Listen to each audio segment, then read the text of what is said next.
শূন্য থেকে কোটিপতি হয়েছিলেন প্রধানমন্ত্রীর বাসার পিয়নের চাকুরি করা জাহাঙ্গীর আলম। নোয়াখালীর চাটখিলে গ্রামের বাড়িতে করেছেন দুটি 3 তলা ভবন, মাইজদিতে আছে স্ত্রীর নামে 8 তলা ভবন। এছাড়াও ব্যাংক আর বিভিন্ন প্রতিষ্ঠানে রয়েছে কোটি কোটি টাকা। চাকুরি হারানোর পরেও স্বপ্ন দেখেছিলেন সংসদ সদস্য হওয়ার। অবশ্য মনোনয়নপত্র কিনলেও শেষ পর্যন্ত নির্বাচন করেননি।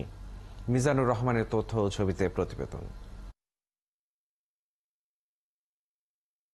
নোয়াখালীর চাটখিল উপজেলার খিলপাড়া ইউনিয়নের নাহারখিল গ্রামের রহমতুল্লাহর ছেলে জাহাঙ্গীর আলম একসময় ছিলেন প্রধানমন্ত্রী শেখ হাসিনার বাসার পিয়ন। অবৈধভাবে অর্থ উপার্জনের দায়ে সে চাকরি হারিয়েছেন তিনি।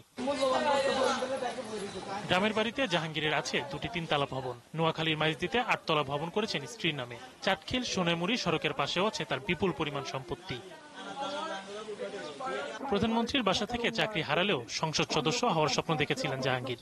গত সংসদ নির্বাচনে মনোনয়নপত্রের সাথে দেয়া হলফনামায় বাড়িঘর, দোকান ছাড়াও দেখিয়েছেন শেয়ার, ব্যবসা প্রতিষ্ঠানে বিনিয়োগ ও ব্যাংকে রাখা প্রায় 12 কোটি টাকা। 4,000 কোটি টাকার মালিক হবে। 400 কোটি চাটখিল, সোনাইমুড়ি, মাইজদি, লক্ষ্মীপুরে এই জায়গাতে তো তার 400 কোটি টাকার সম্পদ আছে। একটা পিয়ন 400 কোটি টাকার মালিক কিভাবে হয় এটা আসলে আমি বুঝি না, আমার মাথায় ধরে না।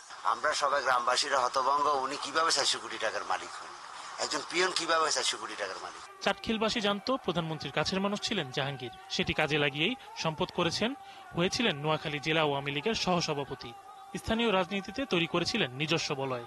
উনি ওনাকে জেলা আওয়ামী লীগের সহসভাপতি বানিয়েছেন, উনি ওনার ভাগিনাকে জেলা যুবলীগের যুগ্ম আহ্বায়ক বানিয়েছেন, উনি ওনার ভাইকে চেয়ারম্যান বানিয়েছেন। উনি ধীরে ধীরে জামাত বিএনপি দীর্ঘদিন ক্ষমতার বাইরে থাকার কারণে তাদের মধ্যে সুবিধাবাদী সুবিধাভোগী যে লোকগুলা, এই লোকগুলাকে উনি বাগিয়ে নিয়ে উনি ওনার একটা বলয় সৃষ্টি করেছে। ব্যক্তিগতভাবে আওয়ামী লীগ কোনো উপকৃত হয় না, সেখানে জমাত এবং বিএনপির লোকেরা সেখানে সুবিধা হয়েছে, তারা সেটা সুবিধাগুলো নিয়েছে।